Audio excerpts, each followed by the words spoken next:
another, but in a positive way. We think we ask the questions that people want to ask, and often we ask the questions that we wanted to ask in Parliament but never got the chance to ask. So join us every Saturday, 10 a.m. till noon on GB News, Britain's news channel. Nightmare commute. Kick it up a gear with me, Patrick Christie's, at drive time, 3 till 6 p.m, Monday to Friday on GB News Radio.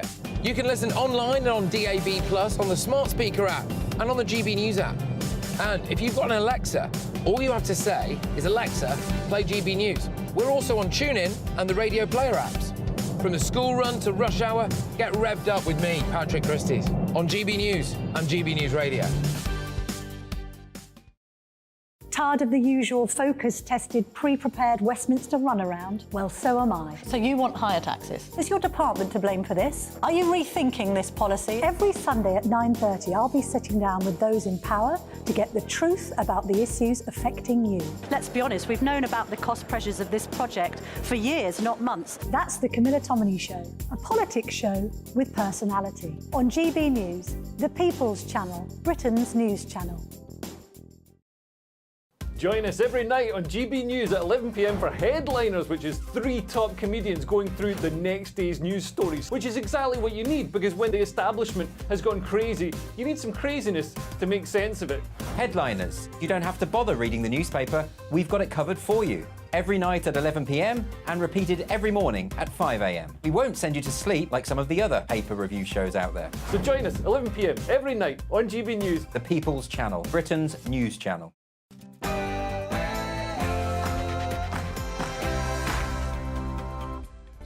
Hello, good evening. It's me, Jacob Rees-Mogg, on State of the Nation. Tonight, I'll be bringing you a double helping of former Australian Prime Minister Tony Abbott, the man who did the impossible, the man who stopped the boats. I remember seeing on the front page of our newspaper in early 2014 a big orange life raft washed up on the beach of Java. It was the whole front page photo, and I thought, we've won this, because the message will go out loud and clear to the people smugglers and their clients. The way is closed. We'll be touching on everything from the AUKUS deal to Brexit, hormone-treated Australian beef. But most importantly, I'll be asking him about the challenge to Western values from Iran, Russia and China. So these are very dangerous times for democracies, and it's important not only that we be as militarily prepared as we can be, it's also important that we look at these things with moral clarity. And that's what's been completely absent on the streets of London. The streets of Britain continue to react to events in the Middle East as the Rafah crossing on Gaza's border opens up for select foreign nationals, including some British citizens. Liverpool Street Station finds itself invaded by Palestine protesters. I'll be asking my panel what this means for Britain's social cohesion. Meanwhile, Michael Gove has lambasted what he calls the resentment industry. Housing and Levelling Up Secretary has attacked woke capitalists, that hire equality staff who do nothing for bringing true equality or diversity to the workplace. But has he done anything in his own department? Plus, Rishi Sunak was right to warn against plans to ban meat. Mad scientists have suggested cigarette-style warnings could be added to meat products to reduce meat consumption over fears of climate change. But I'm afraid, whatever the warnings, nothing will stop me from my daily carnivorous activities. State of the Nation starts now.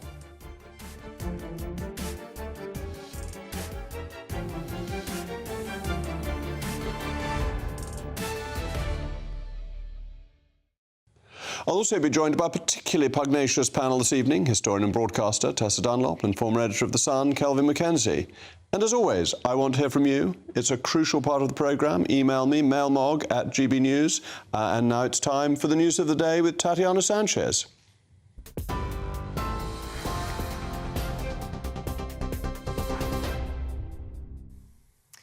Jacob, thank you very much and good evening. This is the latest from the GB Newsroom.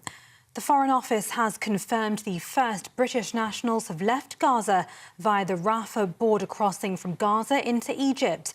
Buses carrying at least 320 foreign passport holders set off from Gaza earlier today, the first in an initial list of 500 people allowed out of the enclave.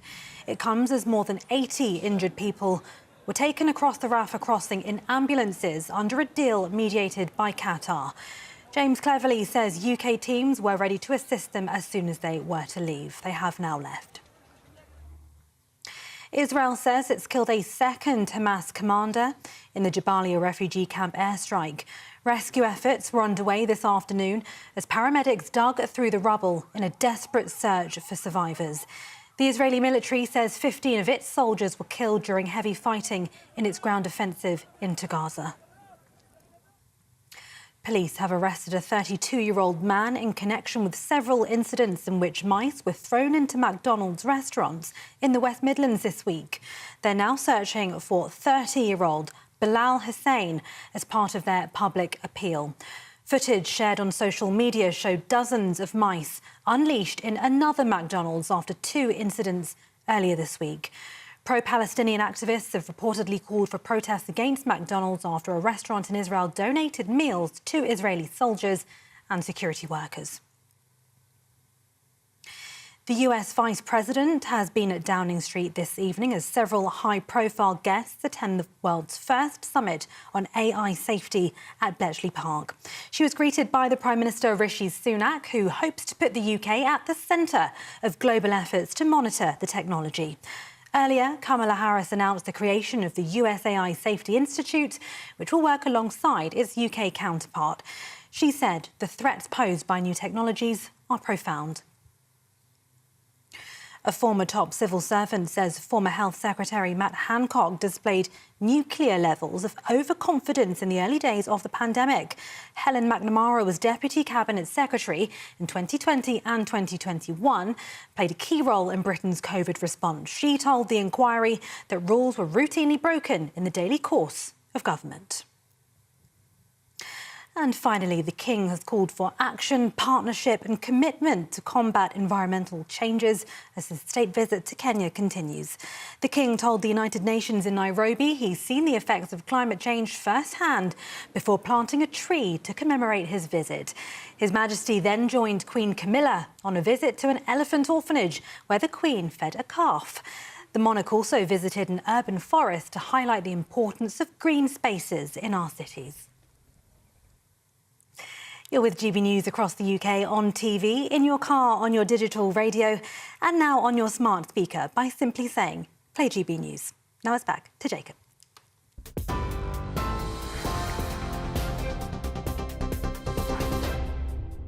Global news ends up affecting all of us. The terrible events in Israel, the wicked massacre by Hamas, has led to things happening in the United Kingdom, in Australia, and in Dagestan that have been hostile to the Jewish community. Anti-Semitic outbreaks have been known, and some of our fellow citizens are living in fear in their own country and are requiring protection. There's been a 1,300% increase in anti-Semitic crimes in the United Kingdom, and sometimes the police don't seem to act. They don't seem to arrest the people chanting for Hamas, and they do seem to take down posters in support of hostages.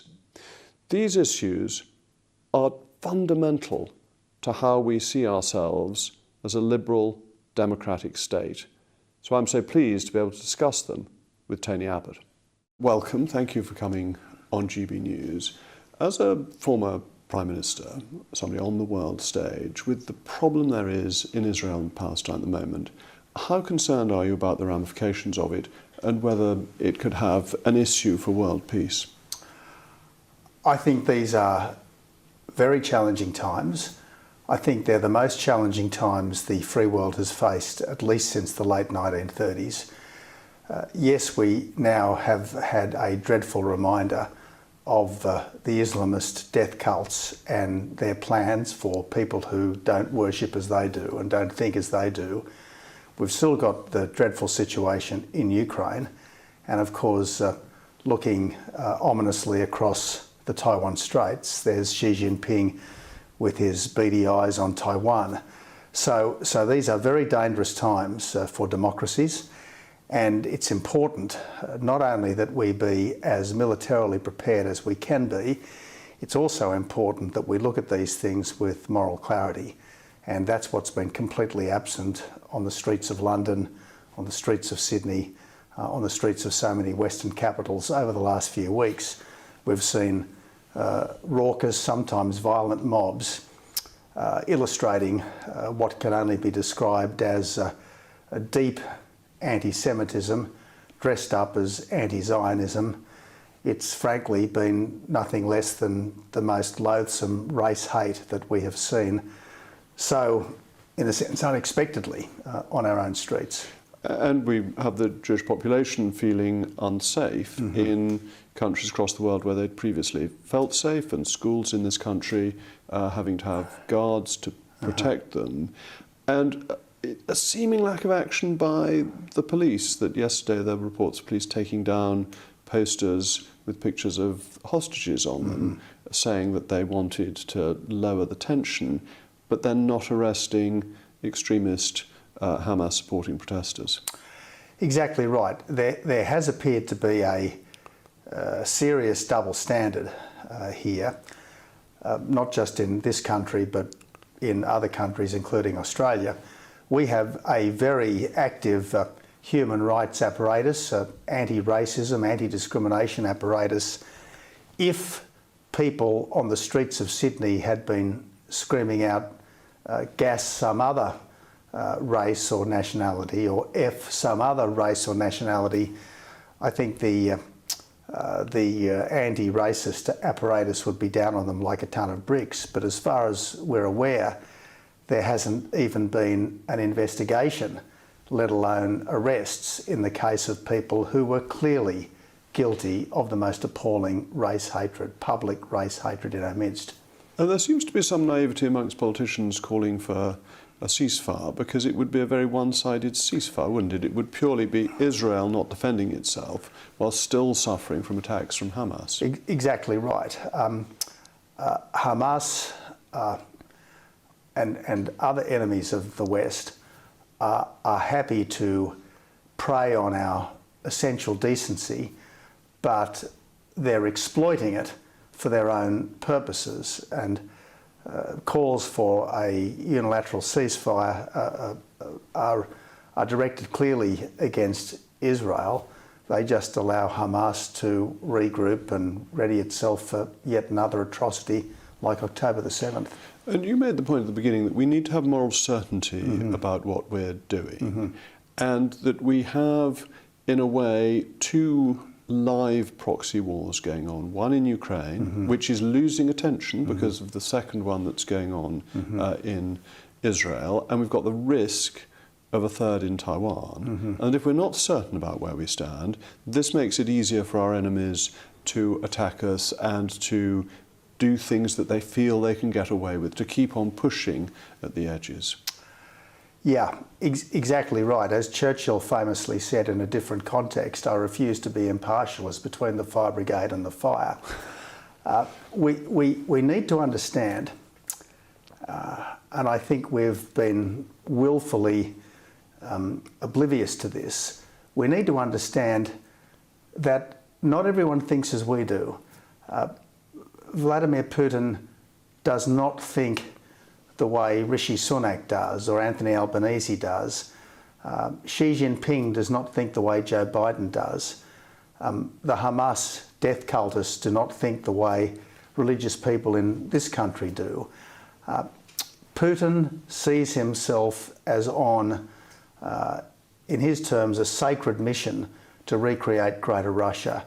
Xi Jinping sees himself as having a historical destiny to overcome the century of humiliation, so-called, by taking Taiwan first, dominating the region second, and third, establishing global hegemony.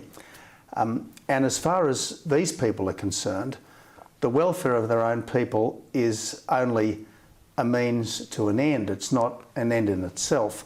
And this is why in Gaza you see Hamas cheerfully using hospitals and civilians as human shields and as fronts for what are effectively military command and operations centres. So we have to understand that they don't think as we do, and if they are to be responded to effectively, we can't allow squeamishness to to stop what needs to be done. Now, obviously, all civilian deaths are tragic, but only some are an atrocity. What Hamas did to civilians in Israel was an atrocity. If, regrettably, military operations that have been planned to try to minimise and wherever possible avoid civilian casualties do cause civilian casualties because the civilians are literally being shoved in front of the Hamas fighters, well, some are unavoidable, and there's no real moral culpability on Israel in the sense that there was a dreadful and deep moral culpability on the Hamas people. And from the point of view of Western values and the maintenance of them and the maintenance of liberal democracies, it's very important that Israel is able to establish some form of peace and some method of victory. Well, exactly right. I mean, the one thing that no Palestinian leader has ever been prepared to say in Arabic is an acceptance of Israel's right to exist behind secure borders. Occasionally they've said it in English at the UN, but they've never been prepared to say it in Arabic to their own people. Instead, what we've had for a couple of generations now is this constant diet of race hate. The Jews have supposedly stolen the land. The Jews are supposedly the root of all evil, in particular all of the misfortunes that the Palestinians face, when in fact 90% of the Palestinians' difficulty is the fault of a leadership which is basically waging a perpetual war rather than trying to build a lasting and sustainable peace. And the difficulty with perpetual war is that the West can't really fight wars on three fronts, can it? So it can support Ukraine, it can support Israel. If Taiwan were invaded, that would be a great stretch. How do we work with like-minded people, with allies, and with people like Saudi Arabia, who are reasonably close to us but aren't always on our side, to try and have some more permanent peace? Well, we obviously need to find areas of common interest and common good with as many countries as we can. And I think there's no doubt that the leadership of Saudi Arabia was keen until this recent issue to establish a cordial working relationship with Israel, to suspend the notional hostilities which have existed for many years. One of the very unfortunate side effects of this is they feel they can't go forward with this at this time. But more generally, while building bridges to those who are our potential allies, at least in some things, if not in all, we've also got to let our strategic antagonists know that there will be serious consequences to any attempt to exploit these situations. Now, we all know that if the commissars in Beijing think that an attack on Taiwan will be 1.4 billion Chinese against 25 million Taiwanese, that's pretty one-sided. That's an easy win for the bad guys. Well, they need to know that it won't just be China versus Taiwan. It will be China against a strong, or at least the communist Chinese government, against a strong alliance of democracies. And this is where I think President Biden has been quite sensible in saying four times, in response to direct questions about Taiwan, that America would defend Taiwan. Now, he hasn't formally abandoned the policy of strategic ambiguity, but I think he has effectively rewritten what it means. Well, that's really important. It's the projection of strength. And we'll be talking a little bit more about your great ability to project strength, because you've always done that as a political leader. Tony, for the moment, thank you very much. We're going to be examining this discussion further with my brilliant panel. You know Kelvin McKenzie and Tessa Dunlop. They will be providing the grit in the GB News oyster that will provide a pearl of wisdom. And then Tony Abbott's going to be back. I'm talking to him further about more domestic issues about trade and about our long-term security in a relationship with Australia, one of our oldest friends, excluding the Ashes.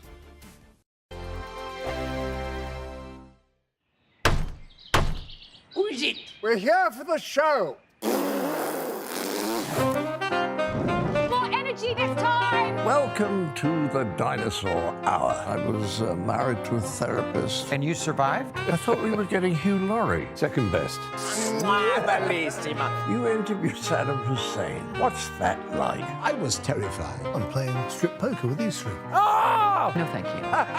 My CDs need to be put in alphabetical order. Are you going to be problematic again? The Dinosaur Hour. Sundays at 9 on GB News. What you get for breakfast is something that, if we do our jobs right, you will wake up to news that you didn't know the night before. It's a conversation. It's not just me and Eamon. We want to get to know you, and we want you to get to know us. From 6, it's Breakfast with Eamon and Isabel. Monday to Thursdays on GB News, Britain's news channel. People in Britain, they love free speech, but they also love fair play. I don't care if I'm speaking somebody from a trade union, from the Labour Party, somebody from the SNP. And I think the viewers like to see that actually we can challenge one another, but in a positive way. We think we ask the questions that people want to ask, and often we ask the questions that we wanted to ask in Parliament but never got the chance to ask. So join us every Saturday, 10 a.m. till noon on GB News, Britain's news channel. Nightmare commute. Kick it up a gear with me, Patrick Christie's, at drive time, 3 till 6 p.m, Monday to Friday on GB News Radio. You can listen online and on DAB+, on the smart speaker app and on the GB News app. And if you've got an Alexa, all you have to say is, Alexa, play GB News. We're also on TuneIn and the Radio Player apps. From the school run to rush hour, get revved up with me, Patrick Christie's, on GB News and GB News Radio. Tired of the usual focus-tested, pre-prepared Westminster runaround? Well, so am I. So you want higher taxes? Is your department to blame for this? Are you rethinking this policy? Every Sunday at 9:30, I'll be sitting down with those in power to get the truth about the issues affecting you. Let's be honest, we've known about the cost pressures of this project for years, not months. That's the Camilla Tominey Show, a politics show with personality. On GB News, the People's Channel, Britain's news channel.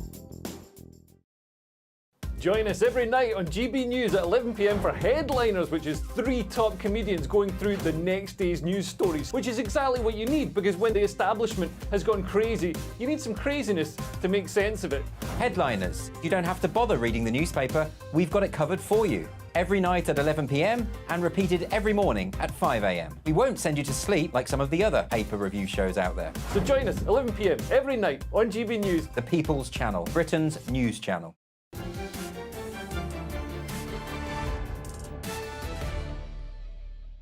Welcome back. I'm still Jacob Rees-Mogg, and this is Still State the Nation. You've been getting in touch with your thoughts. Nicola, the police are too soft in this country, and Suella Braverman is 100% correct for calling the pro-Palestinian protests hate marches.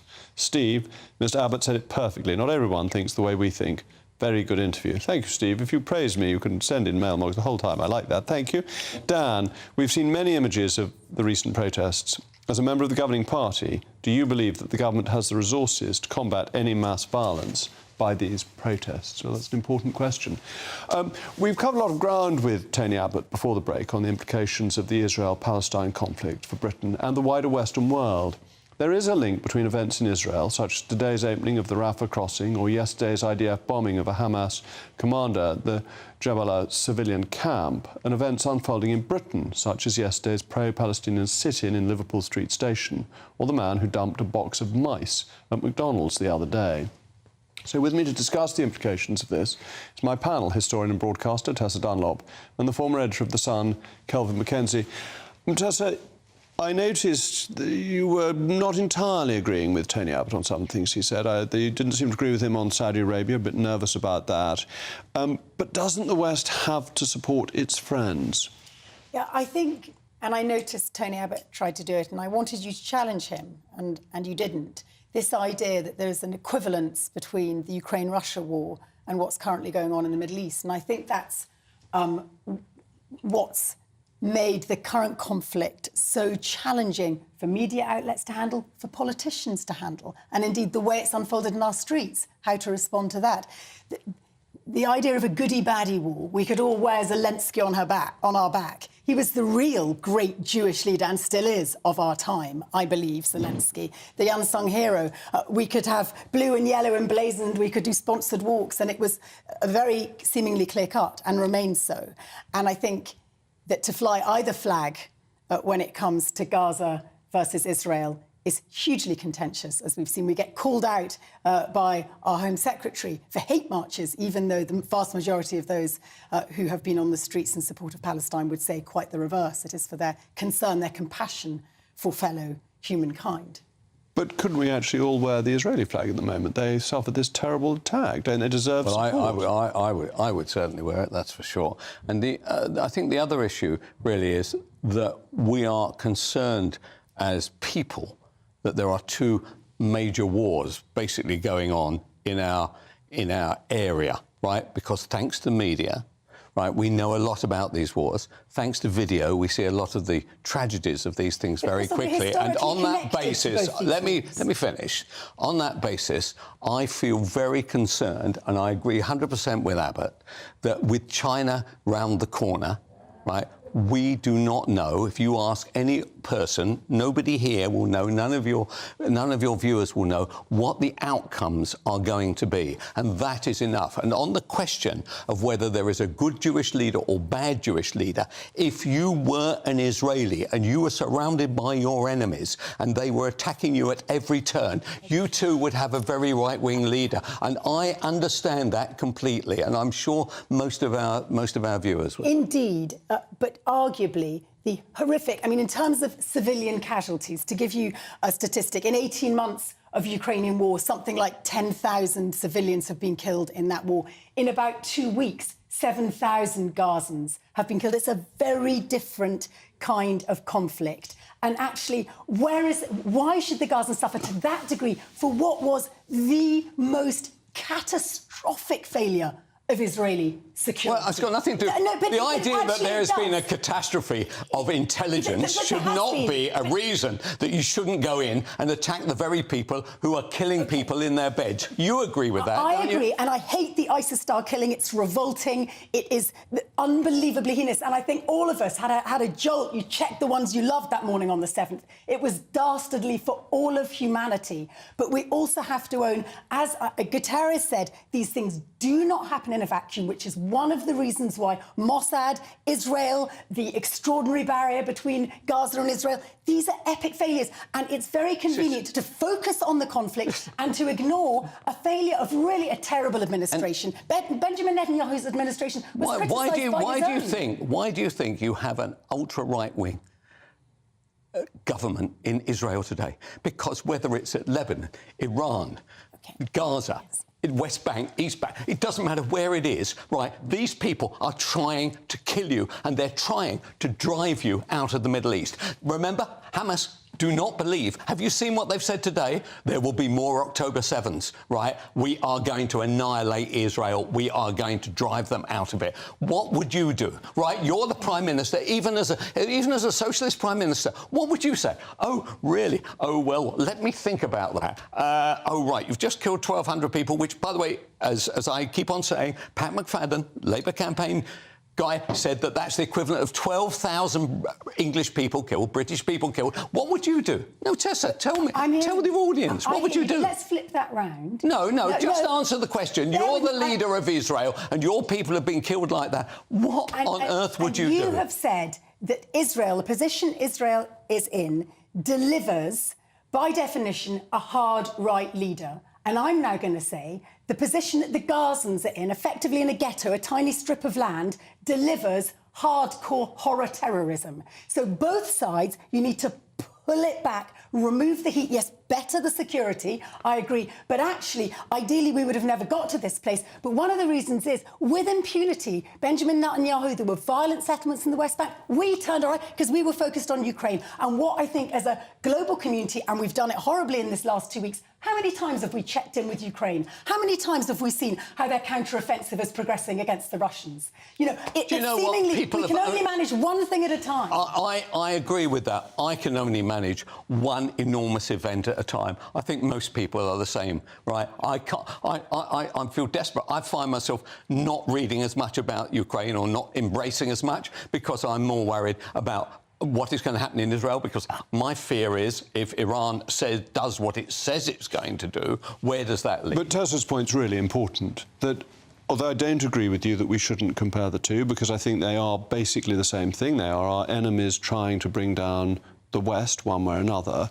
Putin benefits from what's going on in Israel because it distracts attention from Ukraine. And you're absolutely right. We need to remind people of what's going on in Ukraine and the importance of carrying on to support. There was a thing in the paper today about 1 million shells going from North Korea to the Russians. So the Russians are still focusing on Ukraine, and we, at least in the public sphere, I doubt this is true of the government, are looking at it less closely. And I worry that the revulsion that we are seeing being triggered in people, that's why they're pouring onto the streets. It's very hard to look at the images of Gaza. You know that 50% of their community is under the age of 18. I mean, how culpable is one legally in this country under the age of 18? And to watch the death toll rise, the fear is then you shun war generally. But this is... So not only are you anti what's going on or wanting the immediate ceasefire in Israel, but also you want to put the lights out in Ukraine. So this raises with me the significant problem in our country. Not that our country matters a damn, actually. The truth about the matter, doesn't matter a damn whether Sunak's in favour of this or Starmer's in favour of that. Please don't just bother. Noise. Don't bother me, right? Is the religious aspect on our streets, which I never thought I'd see. I mean, I agree with Nigel Farage about this. This is an astonishing aspect. Are we developing an ongoing issue of a religious kind of, it's not a war, but it is a political unease, a battle. There is something going on out there right now which is based around A, being a Muslim, or B, being a Jew. I would not like to be Jewish today. And I know that my friends who are Jewish, and you know this, you will have Jewish friends as well. My sister-in-law. Are very concerned right now about where they are. Well, thank you. I said my panel would be particularly pugnacious, and they were, and therefore we didn't get to talk about Michael Gove. We'll have to keep that for another occasion. But coming up next, Tony Abbott explains how he dealt with the migrant crisis. So why can't we? Plus, the health and climate fanatics who ought to tibulate in shame want to confiscate your Sunday lunch. It really takes the brisket.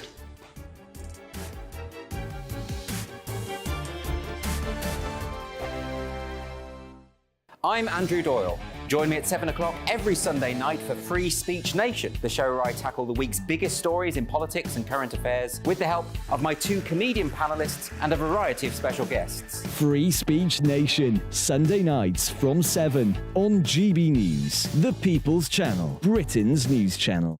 In a world of dull and predictable radio and TV shows... Oh, hi. On Mark Dolan tonight, we've got big guests. We drill into the big stories of the day.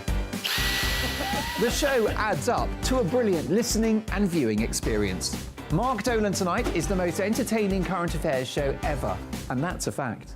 Join me, Mark Dolan, Fridays and Saturdays from 9, Sundays from 10. Only on GB News, the People's Channel, Britain's news channel. There's only 3 people you can trust in life. Your doctor, your lawyer, and your nana. I'm not sure. So join me, Nana Are Queer, at 3 p.m. every Saturday and Sunday, where we discuss the biggest topics of the weekend. Be ready for battle. Could you be quiet? What is this? It's my new teeth. It's your new teeth. I don't bite. Well, not without a good reason. Always honest, always fun. Every weekend at 3 p.m. on GB News, the People's Channel, Britain's news channel. The Jubes and Kerr, we tackle the issues of the day with real, robust debate. Both sides of the fence, battling it out with me in the middle with my forthright opinions and views. And often really interesting things happen because you start with a position and then by the end of the debate you find actually, well, I might not have thought about that one. What we need in this country is 2 new political parties. You should maybe think about doing a 2024 calendar. I'm Michelle Dewberry and I'm keeping you company right through until 7 o'clock this evening. GB News, the People's Channel, Britain's watching. Join us every night on GB News at 11 p.m. for Headliners, which is 3 top comedians going through the next day's news stories, which is exactly what you need because when the establishment has gone crazy, you need some craziness to make sense of it. Headliners. You don't have to bother reading the newspaper. We've got it covered for you. Every night at 11 p.m. and repeated every morning at 5 a.m. We won't send you to sleep like some of the other paper review shows out there. So join us 11 p.m. every night on GB News. The People's Channel, Britain's news channel. Who is it? We're here for the show.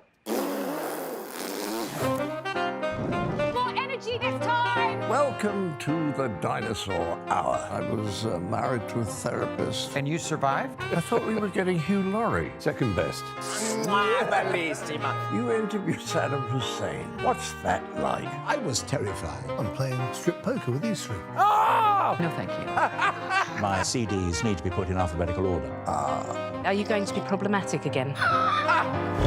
The Dinosaur Hour. Sundays at 9 on GB News.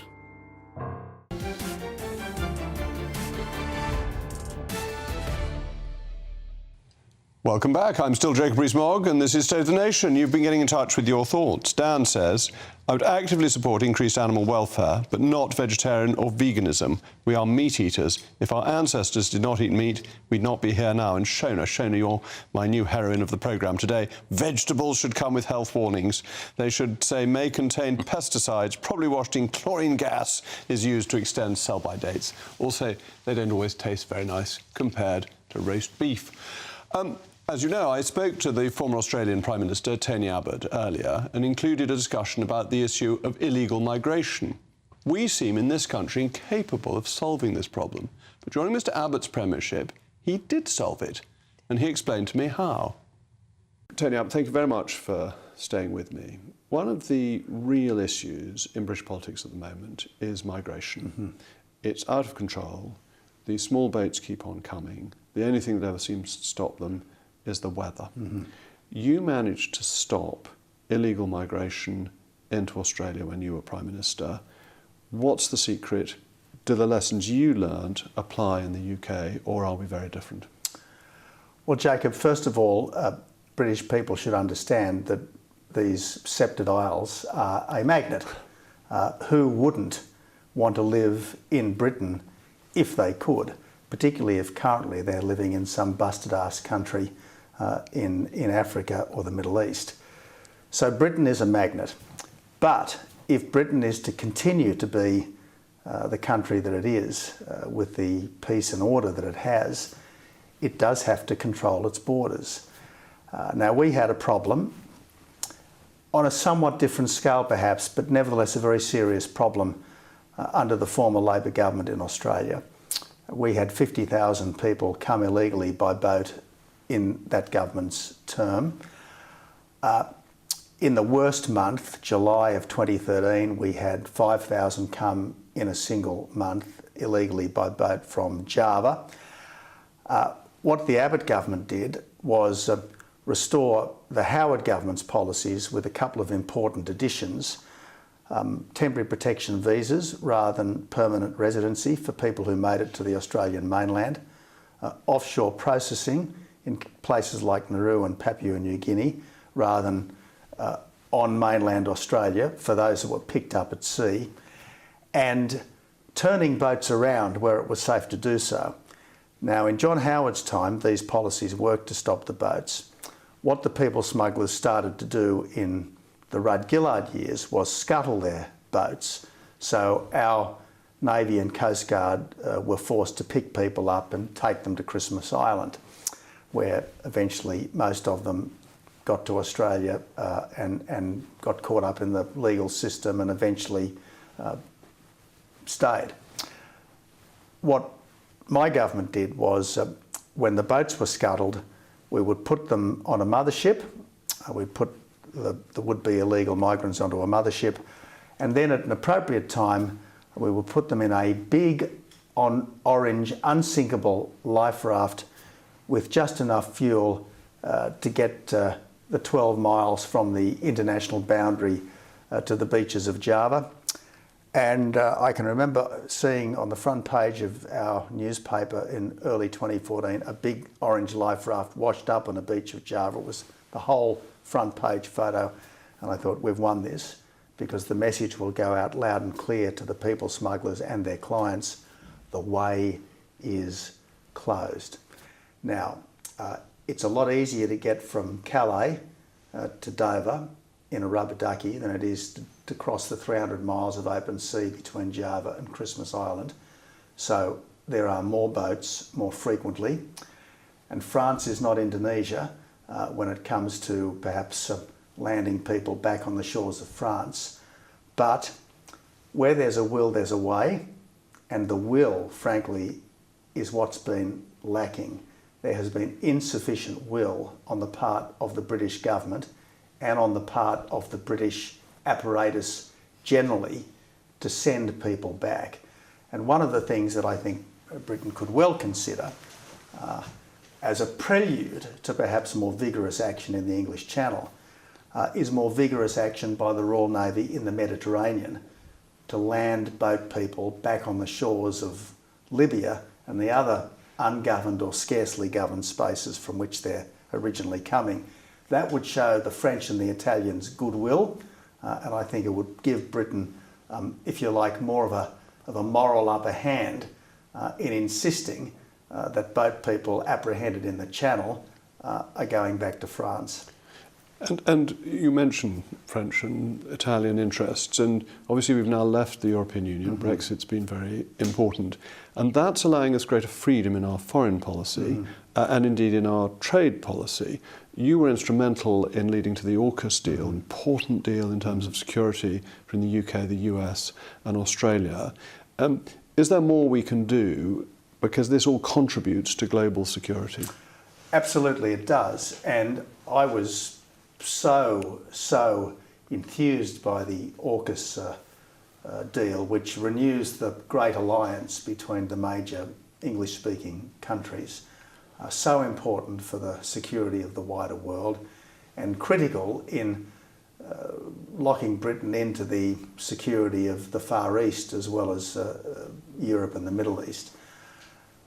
So good on Boris Johnson for doing it, along with Joe Biden and Scott Morrison, and good on their successors for continuing it.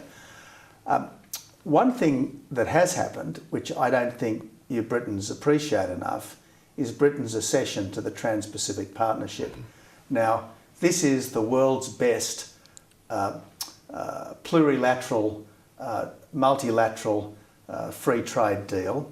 Unlike the EU, it has no pretensions to merge into, for countries to lose their sovereignty in some kind of supranational confederation. But it's a very, very important arrangement. Britain is now the second largest economy in the TPP. Britain will obviously bring a lot of good sense to TPP discussions, such as whether to admit Taiwan and whether to continue to exclude communist China. And I think Britain's presence might over time encourage the United States to rethink its involvement in the Trans-Pacific Partnership. So despite a lot of domestic difficulties, quite a lot of good foreign policy and trade policy things have been happening under the current Conservative government, and we should, I think, give credit where it's due and appreciate our strengths, as well as acknowledge our failures and resolve to do better. And it opens up more free trade through the CTPP. And we've got a free trade deal with Australia, which the EU, I notice, has stopped negotiations on, and that Australia's history of free trade agreements is it does much more for your economy than people forecasted. It becomes a real driver for economic growth. Exactly right, because it's not just about removing the obvious impediments, it's putting out the welcome mat and these are important psychological and cultural improvements.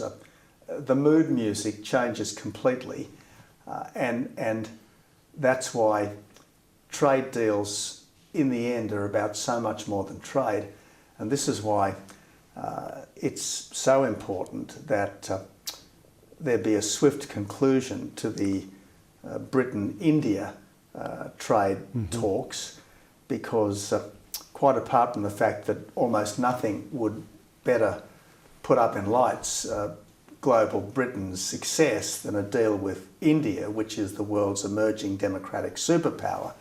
But it would also, I think, remind the Indians that they have far much more in common with countries like Britain, Australia and the United States than they do with their rival on the other side of the Himalayas. Or indeed with Russia. Indeed. I think India is going to be the most important foreign relationship for the UK over the next century. But that, I think, we will have to discuss the next time you come, when no doubt we'll all be fuelled by hormone beef or not. Because I think that's excluded from the free trade deal to reassure my farmers. And fair enough, if British consumers are worried about certain additives, make them illegal, and regardless of the free trade deal, it will continue to be illegal. Well, it doesn't seem to have done you any harm. But Tony Abbott, thank you very much for joining me this evening. Thanks, Jacob.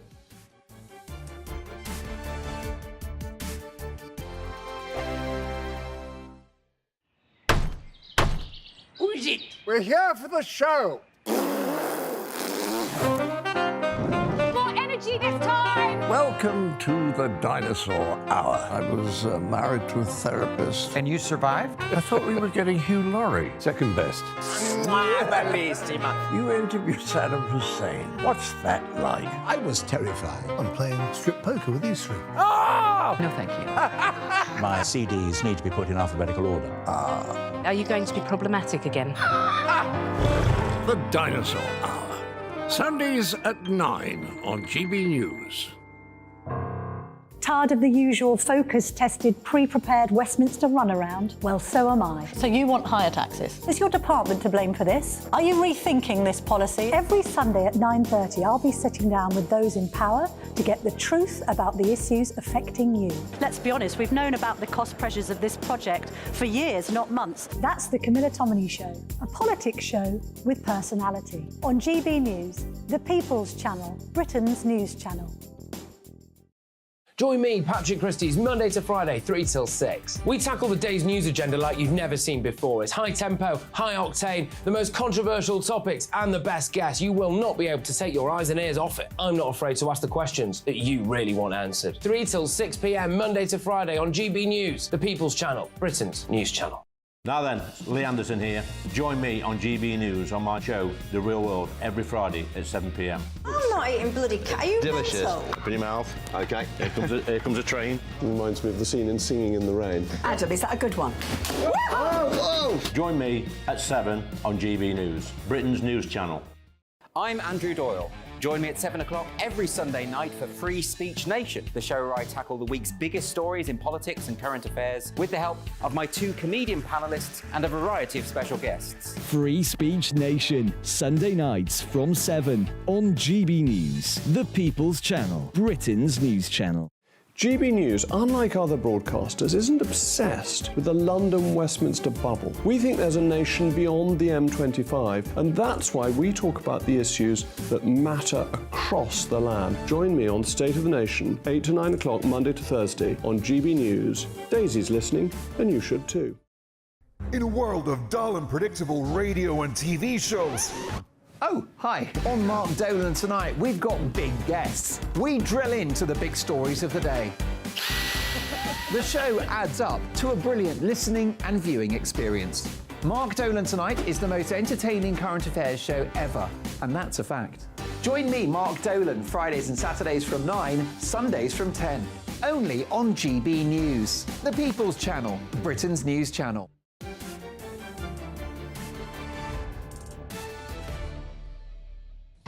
Welcome back. I continue to identify as Jacob Rees-Mogg, though you may have thought I was tempted to identify as Tony Abbott, but no, it's still Jacob Rees-Mogg, and you've been getting in touch with your male Moggs. Peter How do we get a real Conservative like Tony Abbott to become leader of the UK Tory party before the next election? And Angela, in these worrying times, it's helpful to have State of the Nation's excellent guests sharing the facts with us. Where have you been all of our lives? Well, thank you for that. And now we get the reaction from my panel for the second chapter of my interview with the former Prime Minister of Australia, Kelvin and Tessa. Tessa, Tony could deal with migrants. We can't. Doesn't that make him a superhero? And isn't Peter right? We need somebody like Tony to lead the country here. Do it properly. Far be it from me to cast aspersions on one of your new friends, Tony Abbott, but the last time I checked in with him, he was a low-tier former Australian Prime Minister, ousted by his own party, under whom migration increased. You're getting all Lady Bracknell. No, 2 secs. I just need to speak very clearly so no one misses a single word. The scheme which he helped oversee, including a detention centre to repatriate or resettle refugees in Papua New Guinea, was deemed illegal and shut down.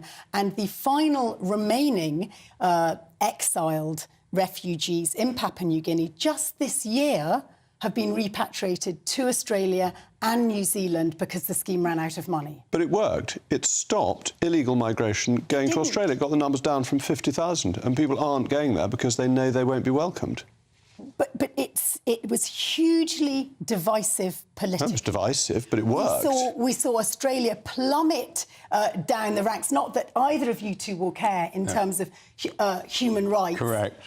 Their global standing was shattered overnight. And actually, it cost them a fortune. And in terms of massaging statistics, their gross migration numbers are up year on year, and under Tony, ballooned. But that's legal migration, which is controlled, and it's costing us billions. It's costing what is £8 million a day just to house That's people. simply because we haven't processed them. That is just No, purely... it's not. So can I ask you something then? You might just explain to the viewers your view on migration of all kinds. Yeah. Whether you view them as legal. Every time there's a bloody war somewhere in the world, we seem to end up taking in 500,000 million people. Are you in favour of more and more people coming to our country, yes or no? I'm not in favour of unchecked migration, but I think that when it comes to cause and effect, we tend to be very quick to the knee-jerk, sticking plaster, reactionary stuff, when actually we have to own that climate change and extensive conflict, the like of which we haven't seen since the Second World War, is going to charge numbers wanting to come. Can we? I mean, I don't know about your local schools or what your roads look like. Or actually, very different. Okay, well, forget about the schools. Let's look at the to live in London and have babies.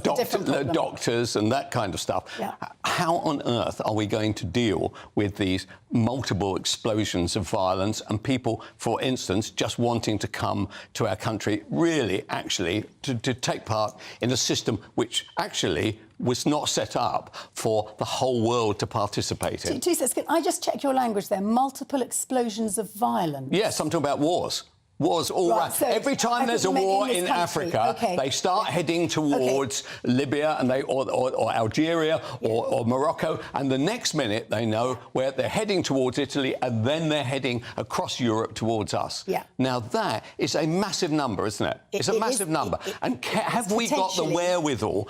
Right. So I bet that we are going through a period now over the next probably 6 months to a year of very rising unemployment. That will lead to more tensions about, quotes, illegals or even legal migration in our country. I personally don't want this. Yeah, I agree. So I would say, first of all, we need to get on top of processing the plus 100,000 unprocessed migrants in this country who are simply waiting, doing nothing, silting up the system, and probably are very depressed. Because that is not serving them and it's not serving us. And if they need to go back, they go back. And then we need to also dial down the language, because in relation to, say, all the countries surrounding Gaza, or indeed Turkey, which has a huge number of Syrian refugees, we have a minuscule number of the world's displaced people. And if you look at... we are a small... You don't try and equate us with Turkey. I congratulate Turkey, by the way, for taking all those people from Syria in, right? But at the same time, don't try and balance our size against Turkey's size. My God, it's...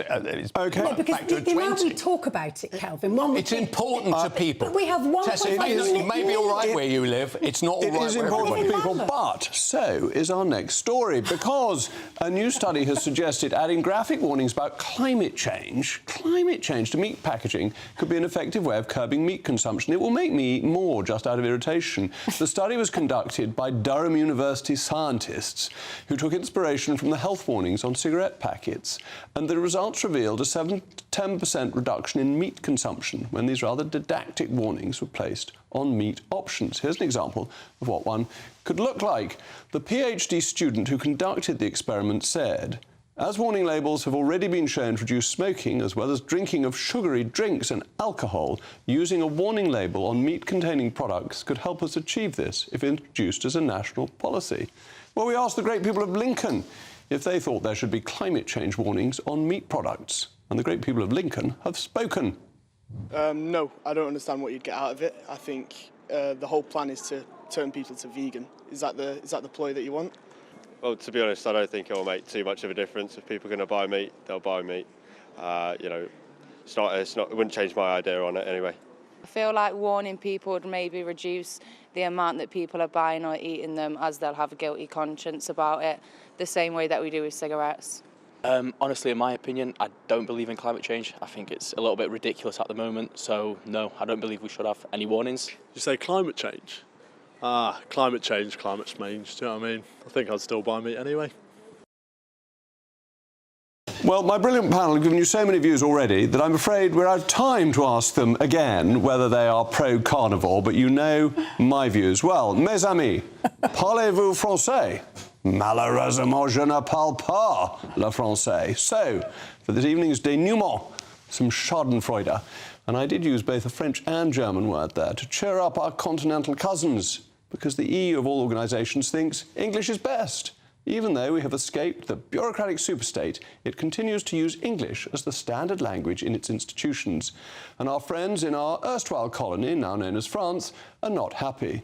Monsieur Macron has filed 2 claims of discrimination against non-English speakers with the European Court of Justice after the Commission obliged recruitment candidates to conduct tests exclusively in English. To that, I can only say in French, fromage à pâté dur, which translates to hard cheese. Anyway, thank you to my distinguished panel. That's all from me. Up next is Patrick Christys. Patrick, what is on your bill of fare tonight? No hard cheese, I hope. Absolutely not. No, look, we're going to be talking about Keir Starmer being ridiculed over his Islamophobia awareness video. Our clash is going to be about bringing the army onto the streets to deal with the protesters. Is Little Britain racist? Is the King right to apologise? And Tory staff, like you, Jacob, are being taken on privileged walks. Yes, well, I think I'd get quite a long walk on that basis. I can't really deny it. I've just been very lucky. That will be a very interesting programme. It's coming up after the weather. There may be a storm coming in, but Somerset will be glorious. I'll be back on Monday at 8 o'clock. I'm Jacob Rees-Mogg. This has been State of the Nation. Good night. Hello again, it's Aidan McGibbon here from the Met Office with the GB News forecast. Storm Ciarán arrives overnight, bringing increasingly wet and windy weather to southern parts of the UK. Coastal areas most at risk of disruptive and damaging wind gusts. Some dangerous conditions around the south coast, in fact, into Thursday, but northern France and the Channel Islands seeing even worse conditions with 100-mile-per-hour wind gusts. Now, the wet weather sweeps in from the northwest overnight, with the winds increasing and peaking around southwest Wales, southwest England, especially parts of Cornwall and the Scilly Isles during the early hours of Thursday. Risk of 80-mile-per-hour wind gusts, or more than that in some exposed coastal parts. And that could cause some fairly extensive disruption first thing, as well as some damage to buildings and trees. Then the wet weather sweeps north into parts of northeast England, eastern Scotland. The strongest winds transfer along the Channel, so that by late morning, early afternoon, those winds are peaking around Kent, Sussex, parts of Essex. Again, 80-mile-per-hour wind gusts, a possibility around exposed coasts. So amber warnings in force at the moment for some of these exposed coastal counties. Northwest Scotland, Northern Ireland just seeing a few showers, quite a keen breeze. And then into Friday, well, the worst of the conditions clear through. It's a blustery day still, but it's mainly showers and sunny spells, and similar conditions as we head into the weekend. A spell of rain followed by sunny spells and showers.